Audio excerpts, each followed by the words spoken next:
Olá, estamos começando mais uma edição do Câmara Aberta pela TV Câmara, canal 99, e hoje estamos recebendo nos nossos estúdios a vereadora Mirti Salles, do PPL. A vereadora Mirti Salles está no seu segundo mandato, ela foi eleita pela primeira vez com 10.303 votos, foi a terceira mais votada do pleito pelo PPS na época. Hoje é presidente da Comissão de Defesa do Consumidor da Câmara Municipal de Manaus. A parlamentar começou a carreira profissional como apresentadora no programa Esporte Total, vinculado à TV Rio Negro. Foi âncora do Jornal do 13, repórter e apresentadora do programa Exija Seus Direitos. E hoje comanda o programa Por Você, que é transmitido diariamente pela Rede TV Manaus, no canal 18. Em 2011, Mirti Salles deu à luz a seu primogênito, o João Gabriel. E hoje é a nossa convidada especial. Seja bem-vinda ao Câmara Aberta. Eu é que agradeço o espaço e o convite, né, para que nós possamos realmente falar do trabalho que é realizado aqui na Câmara Municipal de Manaus. Vereadora, uma das suas principais lutas à frente da Comissão de Defesa do Consumidor é uma das principais reclamações também dos consumidores, que é o serviço de energia elétrica no Amazonas. Inclusive, a sua comissão já foi até Brasília, a senhora já foi até Brasília procurar a ANEEL para tentar resolver esse problema que acontece aqui em Manaus, né? É verdade. Na realidade, a minha briga com a Amazonas Energia já é um pouco antiga, porque em 2009 eu fui pela primeira vez a Brasília para contestar um reajuste que a Amazonas Energia estava querendo impor ao consumidor amazonense. Acontece que na época, em 2009, nós sofrimos de uma série de apagões que davam prejuízos para a população, colocavam em risco a vida de pessoas que estavam hospitalizadas. E eu não achei correto que naquele momento nós sofrêssemos um reajuste que estava sendo solicitado pela Amazonas Energia, pedindo 12% de reajuste na conta de energia, enquanto que a energia não estava sendo, digamos, distribuída a contento para a população. Eu fui a Brasília, participei da audiência que definia os cálculos do reajuste. Lá eu fiz uma exposição de motivos, eu levei vídeos, levei recortes de jornais, levei todo tipo de embasamento possível e necessário para que nós pudéssemos combater aquele reajuste. E nós conseguimos, em 2009, reduzir a tarifa de energia elétrica em 1,5%. Foi um fato inédito, como disse o diretor da ANEEL na época, que nunca um parlamentar tinha ido a Brasília fazer isso. Em 2010, eu fiz novamente, só que como a ANEEL já conhecia o meu trabalho, então eu fiz isso através de documento, enviei novamente o documento a Brasília, à ANEEL, pedindo que não houvesse reajuste. Então consegui impedir por 2 vezes o reajuste de energia elétrica em Manaus. E agora a Amazonas Energia me sai com um novo desrespeito à população, que foi o superfaturamento nas contas de energia elétrica. Então novamente começaram as reclamações e novamente eu fui à agência reguladora, que fica em Brasília, porque pessoalmente se resolve muito melhor as coisas, através de documentos, existe um trâmite, um protocolo, e a gente nunca sabe quando é que vai ser respondido. Então eu faço isso pessoalmente. E eu consegui convencer novamente a diretoria da ANEEL, não só da má prestação de serviço, mas também da falta de respeito com o consumidor, de superfaturamento na cobrança das contas de energia elétrica. E aí nós conquistamos mais uma vez essa vitória. Eu digo que é uma vitória porque nós vamos ter aqui a presença na audiência pública, pela primeira vez na história da Câmara Municipal de Manaus, a Agência Reguladora de Energia Elétrica, ANEEL, vai estar pessoalmente, os representantes de Brasília, superintendente de Brasília, virá a Manaus para participar de uma audiência pública para discutir esse assunto. Esse assunto que surgiu depois que as contas de energia elétrica sequer eles contavam, né, o consumo das casas. Eles iam aleatoriamente definindo o valor a ser pago e em alguns casos esse valor ultrapassava 400%. Né? Na realidade, hoje nós já estamos encontrando denúncias através de jornais, através da mídia, de denúncias que chegam até 1000%. O que eu fiz? Desde dezembro eu estou investigando esse caso para saber por que houve uma alteração nos valores das contas. E eu descobri em dezembro que a Amazonas Energia, ela havia cancelado o contrato com a empresa que prestava esse serviço de medição, de leitura dos medidores nas residências. Só que essa informação era extraoficial. Eu precisava que essa informação fosse oficial para que eu tomasse as providências legais cabíveis. Então, em janeiro, quando nós voltamos para a Câmara, quando nós voltamos do recesso, eu notifiquei a Amazonas Energia, eu denunciei a falta de respeito, notifiquei a Amazonas Energia para que a Amazonas Energia me explicasse por que eles não estavam realmente fazendo a leitura dos medidores.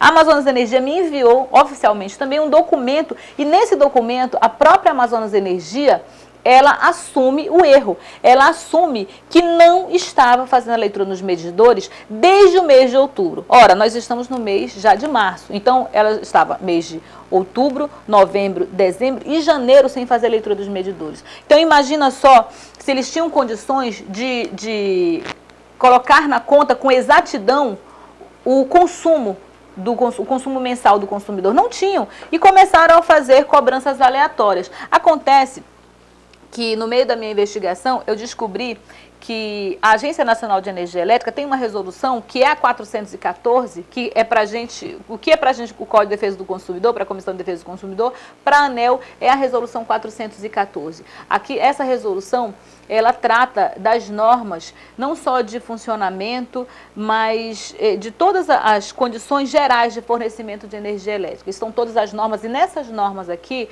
está estabelecido o seguinte, que a Amazonas Energia ou qualquer fornecedora de serviço de energia elétrica jamais poderia deixar de fazer leitura dos medidores. Para não fazer a leitura dos medidores, nós teríamos que ter um caso aqui de emergência ou de calamidade pública. A exemplo do que aconteceu em São Paulo quando houve uma alagação e eles não tinham condições de ir realmente nas residências fazer a leitura dos contadores. Mas eles teriam que comunicar à ANEEL, pedir autorização da ANEEL para não fazer essa leitura, a ANEEL faria uma assembleia com a diretoria, colocaria o assunto em pauta, deliberaria o assunto e devolveria a resposta para Manaus. Com autorização, eles teriam um prazo médio de um mês para poder regularizar a situação. As cobranças, elas deveriam ser feitas também de acordo com a resolução 414 da ANEEL, teriam que ser feitas pela média dos últimos 12 meses. Porque nos últimos 12 meses, você tem como saber quanto o consumidor utiliza de energia. A pessoa tem, às vezes, um consumo médio de 50, 60, 55, 70. Então, você vê uma variação, por exemplo, de 50 e 70 reais. Então, você não pode cobrar 100 reais de um consumidor que tem uma variação nos últimos 12 meses entre 50 e 70 reais. Então, o consumo médio aí seria 60 reais. Aí, eles poderiam, naquele mês, cobrar 60 reais. Mas não é o que está acontecendo. Tem pessoas que tinham uma fatura de 55, 60 reais que estão recebendo fatura de 800 reais. Então, eu não posso chamar 800 reais um consumo médio de um consumidor que utilizava uma média de 50 reais. E a Amazonas Energia insiste em dizer que não é verdade, que esses valores que eles estão cobrando estão corretos. Como é que esses valores estão corretos? Eles têm que comprovar isso através da leitura do medidor, conforme diz a resolução da ANEEL. Então, se eles querem cobrar o valor X, eles terão que comprovar através do medidor que o consumidor utilizou esse serviço. E, aliás, existe uma previsão legal não só na 414 da ANEEL, como também no Código de Defesa do Consumidor.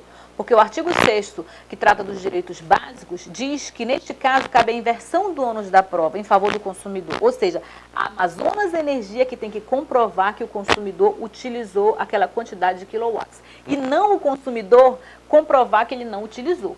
Então, a Amazonas Energia, para receber o valor que ela cobra, ela tem que comprovar, através de leitura, que o consumidor realmente utilizou aquele serviço. Uma vez que a Amazonas Energia não cumpriu todo esse trâmite de avisar a ANEEL, pegar autorização e que não era uma situação de calamidade pública nem de emergência, corre o risco agora com os representantes da ANEEL chegando a Manaus, participando da audiência pública e vendo de perto o problema dessas pessoas que tiveram essa conta alterada. Essas contas podem ser suspensas, podem ser canceladas e quem pagou pode até mesmo ter esse dinheiro de volta depois dessa audiência pública? Sim, o que acontece? As pessoas que pagaram a mais, elas terão que ter o dinheiro devolvido, tá? A resolução da ANEEL trata disso, tá? No artigo 114 da resolução 414, mas o Código de Defesa do Consumidor também trata do mesmo assunto, que todo o valor cobrado indevidamente, ele tem que ser devolvido em dobro, com juros e correções monetárias. Tá? Então, a ANEEL, na sua regra, ela até já se adequou ao Código de Defesa do Consumidor. Então, quem pagou a mais terá que ter os seus valores devolvidos. De acordo com a resolução da ANEEL, esses valores eles podem ser devolvidos em crédito na conta, digamos que ele foi cobrado R$800 e a conta dele mês que vem só vai dar 100, então ele já tem R$100 de crédito, aí ele fica com R$700 de crédito na casa, dos 800 desconta 100 e assim sucessivamente até acabar o crédito. Mas se o consumidor preferir ele pode solicitar esses valores, tá, que podem ser depositados em conta bancária nominal do consumidor ou podem ser também pagos aos consumidores em cheques nominais. Tá? São as opções do consumidor. Pode optar por crédito na conta ou então a devolução da quantia paga, desde que seja em dobro com juros e correções monetárias. O consumidor que vai hoje à Amazonas Energia com essa conta elevada, ele infelizmente não está tendo solução dos seus problemas. Ele apenas ouve a resposta de que o valor está correto e que o que a Amazonas Energia pode fazer é parcelar aquele valor. A lei prevê isso, que o consumidor tem direito à devolução do dinheiro em dobro, com juros e correções monetárias. Mas, na prática, quando o consumidor se sente lesado pela empresa Amazonas Energia e vá até ela para buscar esse ressarcimento, buscar o seu dinheiro de volta, isso tem acontecido ou a empresa tem se negado a devolver? Não tem acontecido. E, na realidade, não é nem que a empresa está se negando a devolver. Eu já penso diferente, eles estão se fazendo de rogados. Né? Eles estão se fazendo desentendidos e aí quando a pessoa vai no atendimento da Amazonas Energia, o consumidor chega com a sua conta, a conta está com valor exorbitante, aí o que as atendentes dizem? Que o valor está correto, que é aquele valor mesmo que a pessoa tem que pagar e que a Amazonas Energia pode parcelar em até 24 vezes. Isso não é verdade. A Amazonas Energia não pode simplesmente, através das suas atendentes nos PACs ou então no serviço de atendimento físico da Amazonas Energia, dizer que a conta está correta. Como é que a atendente sabe que a conta está correta? Por um acaso ela foi na residência do consumidor e fez a releitura do contador do consumidor, do medidor do consumidor? Não fez.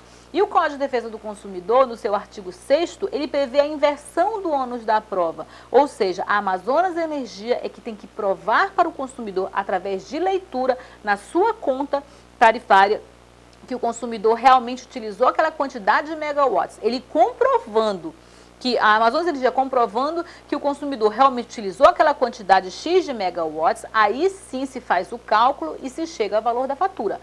Mas não pode ser por achismo, porque por achismo a Amazonas Energia já está cobrando há 4 meses. E é por isso que o consumidor está revoltado e está brigando pelos seus direitos. Por isso nós orientamos, não pague essa conta exorbitante. E se você pagar, você terá direito à devolução desse valor em dobro, com juros e correções monetárias. Só que para isso, infelizmente, você terá que procurar a Comissão de Defesa do Consumidor da Câmara, o PROCON, a Delegacia do Consumidor, porque a própria Amazonas Energia, por conta própria, não está resolvendo.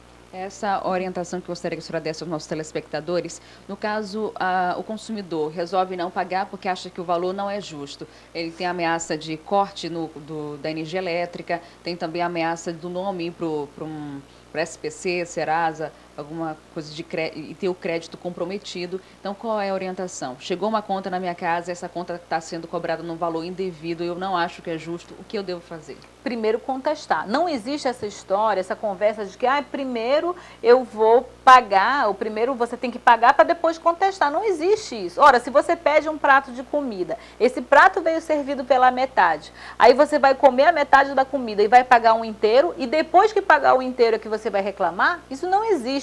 Então, se você comeu só a metade, você vai ter que pagar só a metade. O correto é que você pague apenas pelo consumo que realmente foi realizado.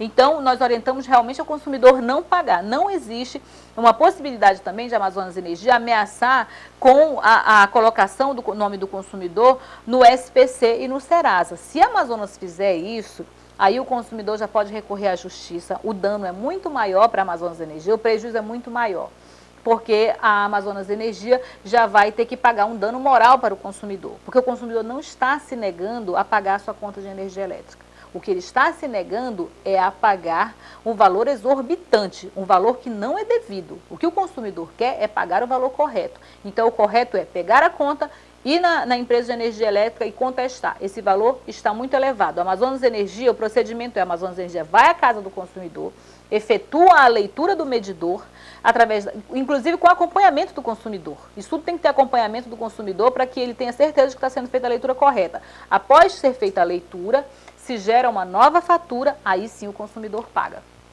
Nós vamos para o intervalo e na volta nós vamos continuar essa conversa aqui com a vereadora Mirti Salles e respondendo essas dúvidas, esses questionamentos de todos os telespectadores em relação principalmente a essas cobranças exorbitantes no consumo de energia elétrica.